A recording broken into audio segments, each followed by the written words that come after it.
Uma crônica é brincando que se aprende, do saudoso e maravilhoso Rubem Alves.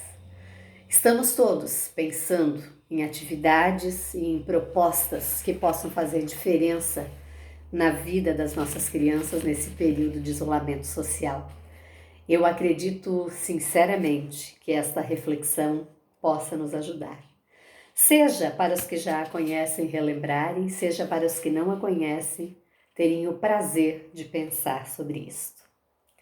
É brincando que se aprende, Rubem Alves. O professor Pardal gostava muito do Huguinho, do Zezinho e do Luizinho e queria fazê-los felizes. Inventou então brinquedos que o faziam felizes sempre, brinquedos que davam certo sempre. Uma pipa que voava sempre, um peão que rodava sempre e um taco de beisebol que acertava sempre na bola. Os três patinhos ficaram felicíssimos ao receber esses presentes e se puseram logo a brincar com os seus brinquedos que funcionavam sempre. Mas a alegria durou pouco, veio logo o enfado, porque não existe nada mais sem graça do que um brinquedo que dá certo sempre. Brinquedo, para ser brinquedo, tem que ser um desafio. Um brinquedo é um objeto que, olhando para mim, me diz: veja se você pode comigo. O brinquedo me põe à prova, testa as minhas habilidades. Qual é a graça de armar um quebra-cabeça de 24 peças? Pode ser um desafio para uma criança de 3 anos, mas para mim, já um quebra-cabeça de 500 peças é um desafio. Eu quero juntar as suas peças e, para isso, eu sou capaz de gastar meus olhos, meu tempo, minha inteligência e até o meu sono. Qualquer coisa pode ser um brinquedo. Não é preciso que seja comprado em lojas. Na verdade, muitos dos brinquedos que se vendem em lojas nem são brinquedos, precisamente, porque não oferecem desafio algum. Que desafio existe numa boneca que fala quando se aperta na sua barriga, por exemplo? Que desafio existe num carrinho que anda ao se apertar um botão? Como os brinquedos do professor Pardal, eles também logo perdem a graça. Mas um cabo de vassoura, quando um cabo de vassoura vira um brinquedo, se ele faz um desafio e diz pra gente: vamos, equilibra-me na tua testa. Ah, quando eu era menino, eu e os meus amigos fazíamos competições para saber quem era capaz de equilibrar um cabo de vassoura na testa por mais tempo. O mesmo acontece com uma corda. No momento em que ela deixa de ser uma coisa de amarrar e passa a ser uma coisa de se pular. Laranjas podem ser brinquedos. Meu pai era um mestre em descascar laranjas sem arrebentar a casca e sem ferir a laranja. Para o meu pai, a laranja e o canivete eram brinquedos. Eu olhava para ele e tinha inveja. Assim, logo eu tratei de aprender. E ainda hoje, quando eu vou descascar uma laranja, ela vira um brinquedo nas minhas mãos ao me desafiar.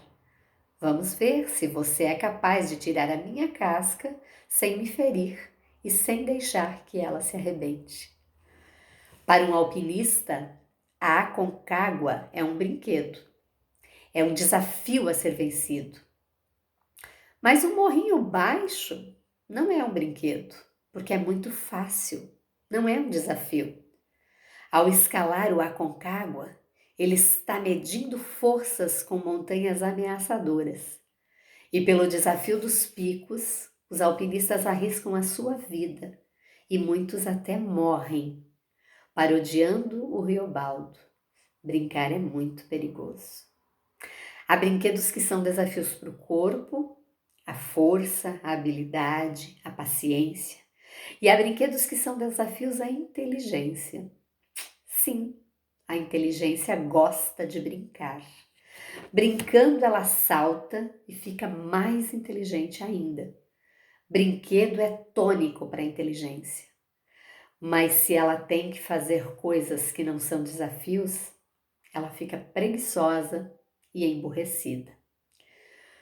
Todo conhecimento científico começa com um desafio, um enigma a ser decifrado. A natureza desafia. Veja se você me decifra. E aí, os olhos e a inteligência dos cientistas se põem a trabalhar para decifrar enigmas. Assim acontece com Johann Kepler, cuja inteligência brincava com o movimento dos planetas. Assim aconteceu com Galileu Galilei, que ao observar a natureza, tinha a suspeita de que ela falava uma linguagem que ele não entendia. Pôs-se a observar e a pensar. Ciência se faz com essas duas coisas, olho e cérebro, até decifrar o enigma. A natureza fala a linguagem da matemática. E até hoje os cientistas continuam a brincar o mesmo brinquedo descoberto por Galileu. Aconteceu assim também com um monge chamado Gregor Mendel. No seu mosteiro havia uma horta, onde cresciam ervilhas. Os outros monges, vendo as ervilhas, pensavam em sopa. Mas Mendel percebeu que elas escondiam um segredo. E ele tanto fez que acabou por descobrir o seu segredo, que nos revelou o incrível mundo da genética. E não é esse mesmo jogo que faz a criança que está começando a aprender a ler? Ela olha para as palavras, ervilhas, e tenta decifrar a palavra que elas formam. Tudo é brinquedo. Congressos de educação, a gente pensa logo em professores, psicólogos, papers científicos, filósofos. Eu estive em um diferente na Itália, onde havia muitas crianças. E havia uma oficina, onde um mestre ensinava as crianças a arte de fazer brinquedos. Um deles era um par de pregos grandes tortos. Estavam entrelaçados e se a gente fosse inteligente conseguia separar. Eu gastei uns bons 10 minutos lutando com os pregos, absorvido inutilmente. De repente eu me perguntei, por que eu estou aqui gastando meu tempo com um par de pregos? Eu lutava com os pregos pelo desafio. Queria provar que eu podia com eles. Repentinamente percebi que a primeira tarefa do professor é, à semelhança dos pregos, entortar a sua disciplina. Oh, palavra feia, né? Imprópria para uma escola. É transformá-la num brinquedo que desafia a inteligência do aluno. Pois não é isso que são a matemática, a física, a química, a biologia, a história, o português? Brinquedos, desafios à inteligência.